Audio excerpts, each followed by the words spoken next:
जिस उपदेश से राम जी को राजकुमार भगवान राम बने, वो उपदेश आप सुन रहे हैं। कितना ऊंचा ग्रंथ है। इसको वाल्मीकि रामायण भी बोलते, योग वशिष्ठ महारामायण भी बोलते। राम तीर्थ ने इसी का बार बार अध्ययन किया था। ये आप भी शांत हो जाएंगे परमात्मा में, और दूसरों को भी शांति देने की क्षमता देने वाला ये सदग्रंथ है। इसको वेदांत का सिद्धांत ग्रंथ बोलते हैं। दूसरे होते प्रक्रिया ग्रंथ। ये करके फिर कब वो आचार्य बनो तब समझो, ये तो थोड़ा पढ़ो और फिर वही सिद्धांत की बात। तो बार बार योग वशिष्ठ महारामायण विचारने योग। ओम श्री सद्गुरु परमात्मने नमः। श्री वशिष्ठ जी बोले, ही राम जी, जो चैत्य से रहित चैतन्य घन है, तब चैत्य का संबंध टूट जाता है। जब चैतन्य का संबंध टूटा तब विश्व का क्षय हो जाता है। जब विश्व का क्षय हुआ तब वासना भी नहीं रहती। हे राम जी, यह जगत भी संकल्प के फुरने से है। जब जीव शुद्ध चैतन्य में चैतन्योन्मुख होता है तब मनोमात्र शरीर होता है, जिसको अंतवाहक कहते हैं। और जब वासना दृढ़ होती है तब आदि भौतिक प्रतीत होने लगता है। हे राम जी, उसका उत्थान ही अनर्थ का कारण है। जब यह चेतन होता है तब इसको अनर्थ की प्राप्ति होती है और मैं मेरा इत्यादि जगत भासित होता है। जो यह न हो तो जगत भी न हो, इसके होने से ही जगत प्रतीत होता है। इससे मेरा यही आशीर्वाद है कि तुम चेतनता से शून्य हो जाओ और अहंता रूपी चेतनता से रहित अपने बोध में स्थित हो रहो। हे राम जी, मन से ही जगत हुआ है। मन और जगत दोनों मिथ्या और शून्य है। रूप, अवलोक और मनस्कार तीनों का नाम जगत है। वह मृग तृष्णा के जलसा मिथ्या और शून्य है। जब इनका अभाव होता है तब शून्य भी नहीं रहता, केवल बोध मात्र चैतन्य होता है। ओम श्री सद्गुरु परमात्मने नमः। श्री योग वशिष्ठ महारामायण निर्वाण प्रकरण सर्ग 56। अर्जुन बोले, हे अच्युत, मेरा मोह अब नष्ट हुआ और मुझे आत्मस्मृति प्राप्त हुई। आपके प्रसाद से मैं अब निसंदेह हो गया हूं। अब जो कुछ आप कहिए वह मैं करूं। श्री भगवान बोले, हे अर्जुन, मन की 5 वृत्तियां हैं: प्रमाण, विपर्यय, विकल्प, अभाव और स्मृति। जब वे पांचों हृदय से निवृत्त हो तब चित्त शांत हो। उसके पीछे चेत से रहित चैतन्य जो शेष रहता है उसको प्रत्यक्ष चैतन्य कहते हैं। वह वस्तुरूप सब उपाधियों से रहित पूर्ण और सर्वरूप है। जो उस पद को प्राप्त हुआ है उसको आदि व्याधि आदि दुख नहीं हो सकते। जैसे जाल से निकलकर पक्षी आकाश को उड़ता है, वैसे ही वह देह अभिमान से मुक्त होकर आत्मपद को प्राप्त होता है। हे अर्जुन, प्रत्यक्ष चैतन्य सत्ता परम प्रकाश रूप, शुद्ध और संकल्प विकल्प से रहित है और इंद्रियों के विषय में नहीं आती, इंद्रियों से परे है। जो पुरुष सबसे अतीत पद को प्राप्त हुआ है उसको वासना नहीं स्पर्श कर सकती। उसके प्राप्त होने पर ये घटपट आदि पदार्थ सब शून्य हो जाते हैं और वह तुच्छ वासना का कुछ बल नहीं चलता। जैसे अग्नि समूह के निकट बर्फ गल जाती है और उसकी शीतलता नहीं रहती, वैसे ही शुद्ध पद का साक्षात्कार होने पर चित्त वृत्ति नष्ट हो जाती है और वासना का भी अभाव हो जाता है। हे अर्जुन, वासना तब तक फुरती है जब तक मनुष्य संसार को सत्य जानता है। जब आत्मपद की प्राप्ति होती है तब संसार और वासना का अभाव हो जाता है। इस कारण विरक्त पुरुष को सत्य जान लेने पर कुछ भी वासना नहीं रहती। नाना प्रकार के आकार और विकार से संयुक्त अविद्या तब तक फुरती है जब तक शुद्ध आत्मा का अपने आप से ज्ञान नहीं होता। शुद्ध आत्मा को प्राप्त होने पर जगत भ्रम नष्ट हो जाता है। मनुष्य स्वच्छपद आत्म तत्व में स्थित होता है, आकाश की तरह निर्मल भाव को प्राप्त होता है और अपने आप को सब में पूर्ण देखता है। वह आत्मसत्ता सब आकाश रूप है और सब आकार रूपों से रहित भी है।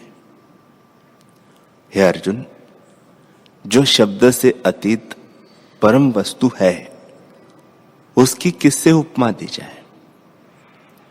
जो वासना रूपी विसूचिका को त्याग कर अपने आत्म स्वभाव में स्थित हुआ पृथ्वी में विचरता है, वह तो त्रिलोकी का नाथ है। इतना कहकर वशिष्ठ जी बोले, हे रामचंद्र जी, जब इस प्रकार त्रिलोकी के नाथ कहेंगे तब अर्जुन एक क्षण मौन हो जाएंगे और उसके उपरांत कहेंगे कि हे भगवान, मेरे शोक नष्ट हो गए। जैसे सूर्य उदय होने पर कमल खिलाते हैं, वैसे ही आपके वचनों से मेरा बोध खिल गया है। अब जो कुछ आपकी आज्ञा हो वह मैं करूं। इस प्रकार कहकर अर्जुन गांडीव धनुष ग्रहण करेंगे और भगवान को सारथी करके निसंदेह और निशंक होकर युद्ध करेंगे, जिसमें हाथी घोड़े मनुष्य मारकर लोहू के प्रवाह बहावेंगे तो भी आत्म तत्व में स्थित रहेंगे और स्वरूप से चलायमान न होंगे। जैसे पवन मेघ का अभाव कर देता है, वैसे ही योद्धाओं का नाश करेंगे।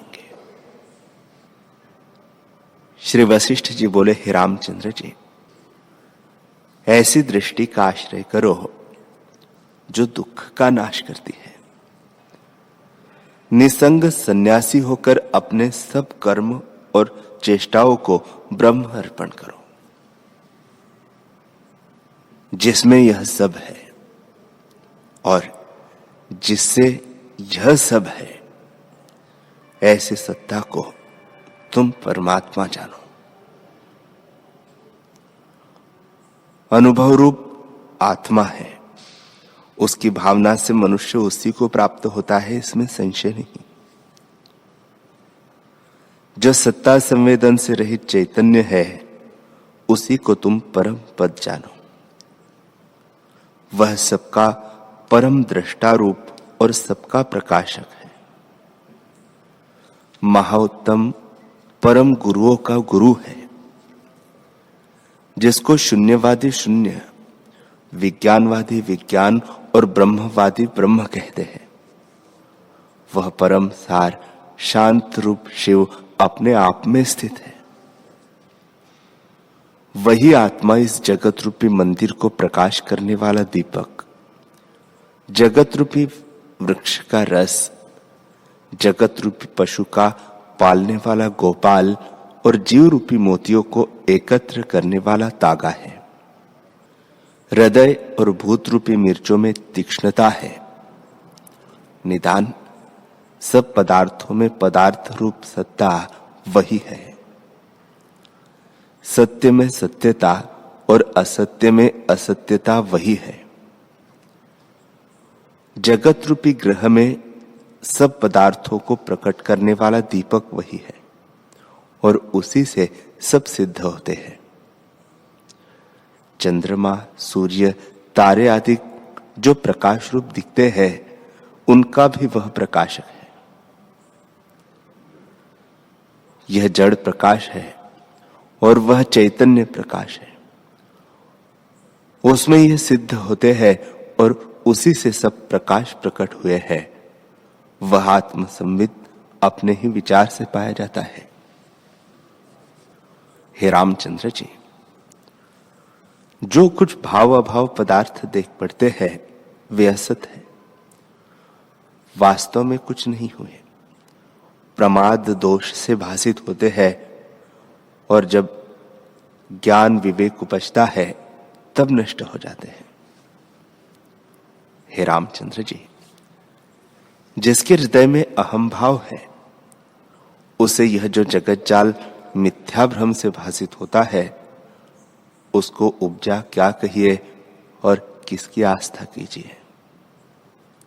यह जगत कुछ वस्तु नहीं, आदि अंत मध्य की कल्पना से रहित जो देव है वह ब्रह्म सत्ता समान अपने आप में स्थित है और द्वैत कुछ नहीं बना। जब यह तुमको दृढ़ निश्चय होगा तो तुम व्यवहार करते हुए भी हृदय से निस्संग और शांत रूप होंगे।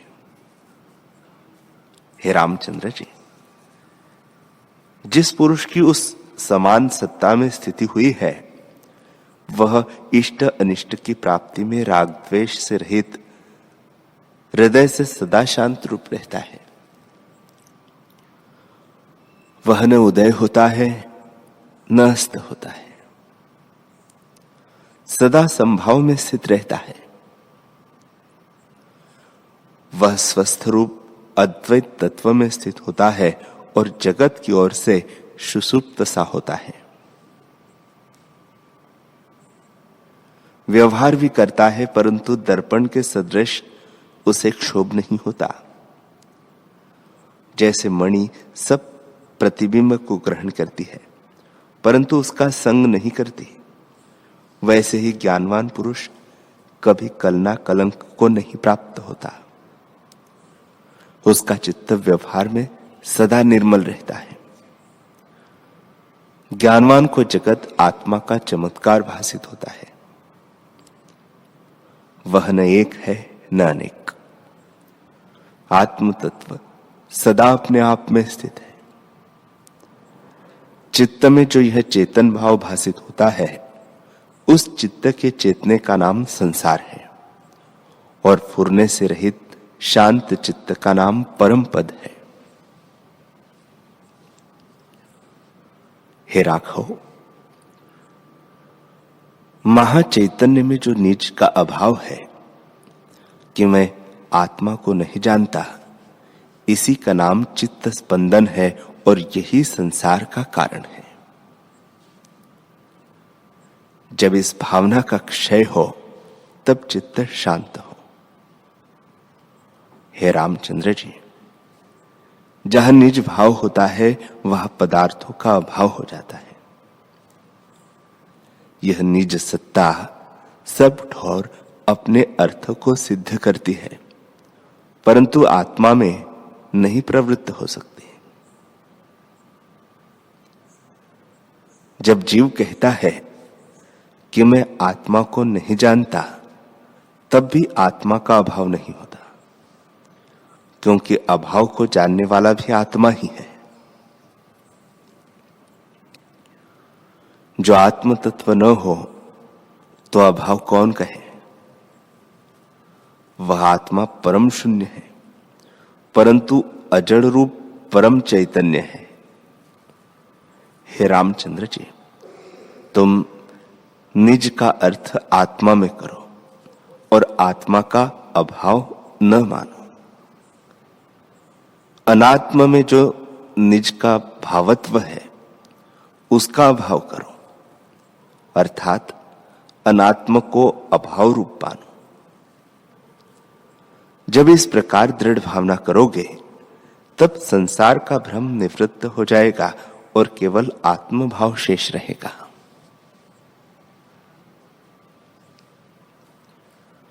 हे रामचंद्र जी, चित्त के फुरने का नाम संसार है। चित्त के फुरने से ही संसार चक्र चलता है। जैसे सुवर्ण से भूषण प्रकट होते हैं वैसे ही चित्त से त्रिपुटी होती है, पर चित्त स्पंदन भी कुछ भिन्न वस्तु नहीं, आत्मा का आभास रूप है। अज्ञान से चित्त स्पंदन होता है और ज्ञान से लीन हो जाता है। जैसे सुवर्ण के भूषण को लगाने से भूषण बुद्धि नहीं रहती, वैसे चित्त अचल होने पर चित्त संज्ञा जाती रहती है। और जैसे भूषण के अभाव पर सुवर्ण ही रहता है, वैसे ही बोध से चित्त के लीन होने पर शुद्ध चैतन्य सत्ता ही शेष रहती है। फिर भोगों की तृष्णा लीन हो जाती है, और जब भोग भावना निवृत्त होती है, तब ज्ञान का परम लक्षण सिद्ध होता है। हे रामचंद्र जी, जो ज्ञानवान पुरुष है और जिसने सतरूप को जाना है, उसको भोग की इच्छा नहीं रहती। जैसे जो पुरुष अमृतपान से अघा जाता है, उसको खली आदि तुच्छ भोजन की इच्छा नहीं रहती, वैसे ही आत्मज्ञान से जो संतुष्ट हुआ है, उसको विषय की तृष्णा नहीं रहती। यह निश्चय करके जानो कि जब चित्त फुरता है तब जगत ब्रह्म भासित होता है, और सत्य जानकर भोग की इच्छा होती है, पर जब बोध होता है तब जगत ब्रह्म लीन हो जाता है। तब फिर तृष्णा किसकी करे? यदि इंद्रियों के विषय प्राप्त हो और हटकर उनको न भोगे, वह मूर्ख है। वह मानो अस्त्र से आकाश को छेदता है।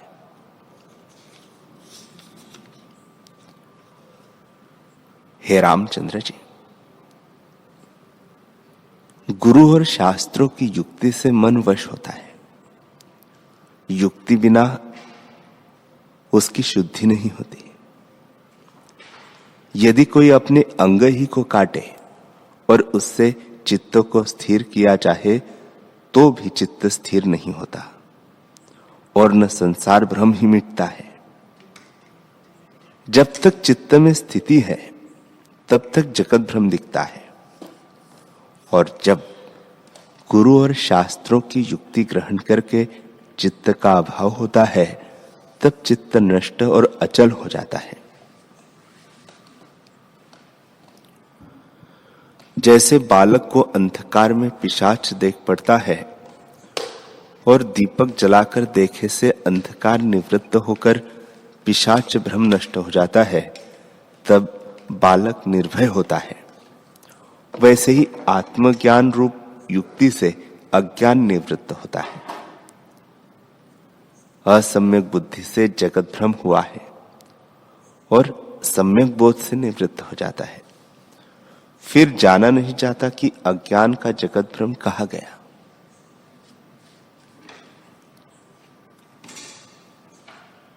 जैसे दीपक का निर्वाण होने पर नहीं जाना जाता कि प्रकाश कहाँ गया, वैसे ही अज्ञान नष्ट होने पर नहीं जाना जाता कि जगत कहाँ गया। वैसे ही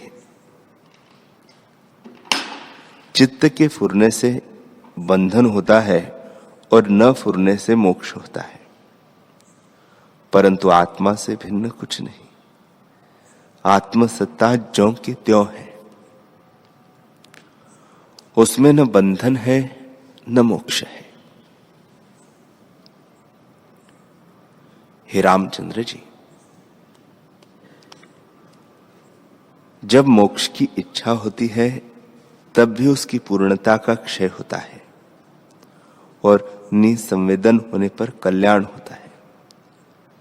जो अनाभास अजड़ रूप परम पद है, वह चैतन्य मुखत्व से रहित है। हे रामचंद्र जी, बंधन मोक्ष आदि भी कलना में होते हैं।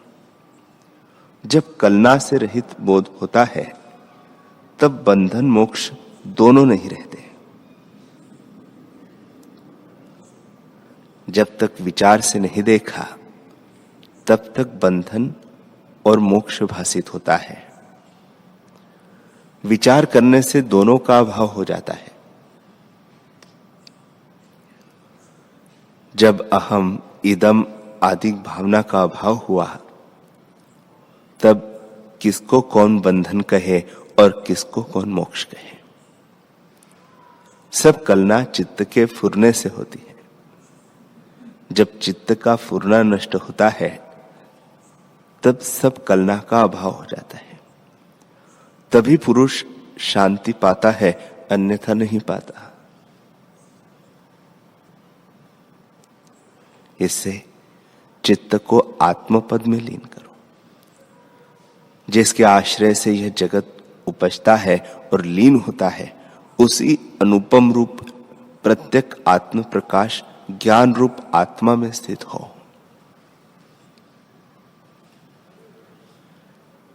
श्री वशिष्ठ जी बोले, हे रामचंद्र जी, परम तत्व परमात्म पद हमको सदा प्रत्यक्ष है और वस्तु रूप वही है, उससे कुछ भिन्न नहीं। यह प्रत्यक आत्मा सब सत्ता का दर्पण है। सब सत्ता इसी से प्रकट होती है।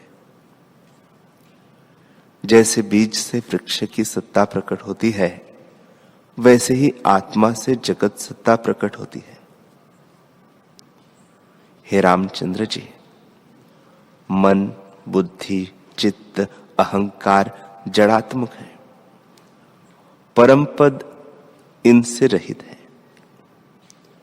ब्रह्मा, विष्णु, रुद्र आदि सब उसी में स्थित है। जैसे चक्रवर्ती राजा निर्धन से ऊंचा है, वैसे उस सत्ता को पाकर जीव सब लोगों से ऊंचा हो जाता है। उस आत्मा को पाकर फिर मृत्यु को नहीं प्राप्त होता, न कभी शोकवान होता है, न क्षीण हो। एक क्षण मात्र भी जो अप्रमादी होकर आत्मा को ज्यों का त्यों जानता है, वह संसार कलना को त्याग कर मुक्त होता है।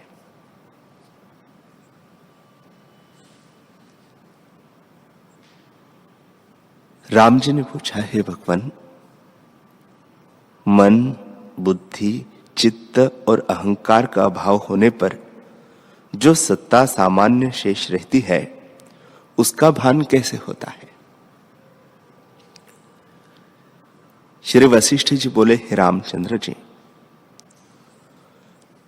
जो सब देहों में स्थित होकर भोजन और जलपान करता और देखना, सुनना, बोलना इत्यादि कर्म करता देख पड़ता है, वह आदि अंत से रहित संवित सत्ता सर्वगत अपने आप में स्थित है। सब विश्वरूप वही है। आकाश में आकाश, शब्द में शब्द, स्पर्श में स्पर्श, नासिका में गंध, शून्य में शून्य, नेत्रों में रूप, पृथ्वी में पृथ्वी, जल में जल, तेज में तेज, वृक्षों में रस, मन में मन, बुद्धि में बुद्धि, अहंकार में अहंकार, अग्नि में अग्नि, उष्णता में उष्णता, घट में घट, पट में पट, वट में वट, स्थावर में स्थावर, जंगम में जंगम, चेतन में चेतन, जड़ में जड़, काल में काल, नाश में नाश, बालक में बालक, यौवन में युवा, वृद्धता में वृद्ध और मृत्यु में मृत्यु रूप होकर वही परमेश्वर स्थित है। हे रामचंद्र जी, इस प्रकार सब पदार्थों में वह अभिन्न रूप स्थित है। नानात्व दृष्टि भी आता है, परंतु नाना नहीं और भ्रम से भासित होती है। जैसे परछाई में भ्रम से वैताल जान पड़ता है, वैसे ही आत्मा में नानात्व भासित होता है। सब में सब ठौर सब प्रकार सर्व आत्मा ही स्थित है। ऐसा जो आत्मदेव सत्ता समान है उसमें स्थित हो। इतना कहकर वाल्मीकि जी बोले कि इस प्रकार जब वशिष्ठ जी ने कहा तब दिन अस्त होने से सब सभासद परस्पर नमस्कार करके स्नान को गए और सूर्य के निकलते ही फिर अपने अपने आसन पर आ बैठे।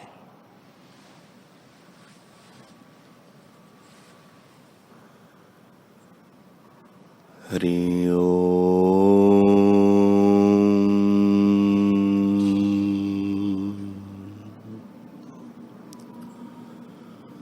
हरि ओम।